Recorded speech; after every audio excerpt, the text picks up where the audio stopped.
Hey guys, it's Meal Before Me, and I'm back with another food review. This time we're checking out 7-Eleven's snack pies. I think we all know 7-Eleven. It's a popular convenience store chain, first opened in 1927 when I was 0 years old, and now has over 80,000 locations in nearly 20 countries, and they own other brands like Speedway and Stripes, which I've never heard of, so I'll assume they're regional. Now, I don't go to 7-Eleven often because most of their stuff is overpriced, but I did stop in the other day when I noticed these $1 snack pies, and I wanted to try them for the channel, so I got all 6. I'd say that's enough of an intro because we're here to answer one question: how does it taste? And I'm ready to rot my teeth out of my head, so let's check these out. To the table!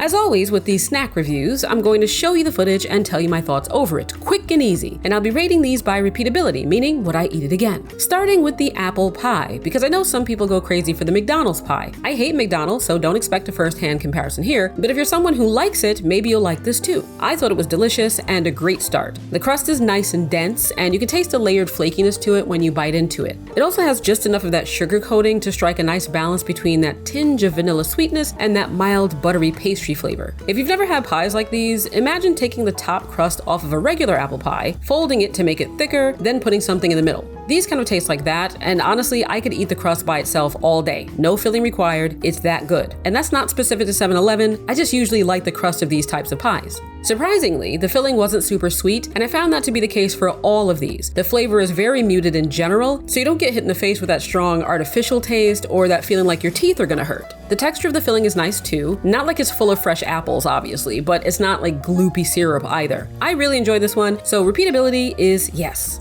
Next was the chocolate pie, and all of the shells, pockets, crusts, whatever you want to call them, tasted exactly the same, just some had more sugar on top than others, so I'll only talk about the filling going forward. I didn't like this one. The texture was like a mousse, which I prefer to the pudding texture I was expecting, but the flavor didn't do it for me. It wasn't very chocolatey in the way I like, it was closer to the flavor of hot chocolate mix, or like it was made with Nesquik powder. And you might prefer that taste, but for me, repeatability is no.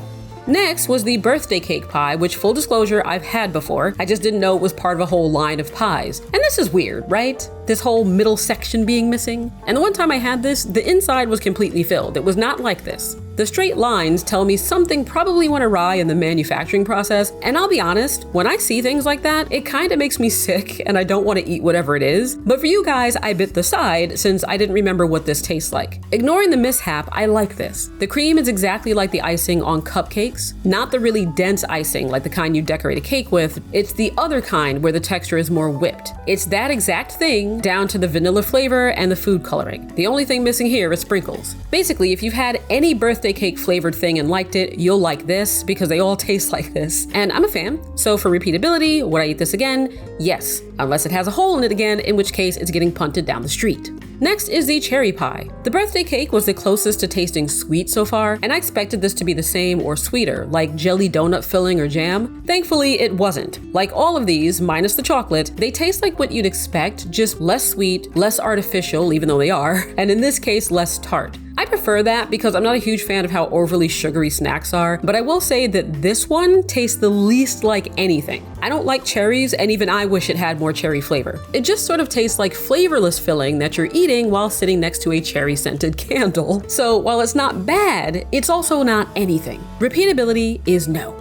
Next is the Boston cream pie. I don't like Boston cream pie because I don't like custardy type fillings, but this was again so muted in its flavor that it wasn't bad. I tasted more of the chocolate than the cream, and the chocolate had a flavor similar to the chocolate pie, but not exactly. I also won't say that the cream tastes like what you're used to if you like Boston cream. It's less eggy, I guess, more neutral or even bland. The texture is really nice though, and that's been the highlight for each of these, how smooth or thick the fillings are and what the mouthfeel is like. None of them left that gross, waxy coating on my tongue that some cheap artificial fillings and snacks do, kind of like Twinkies.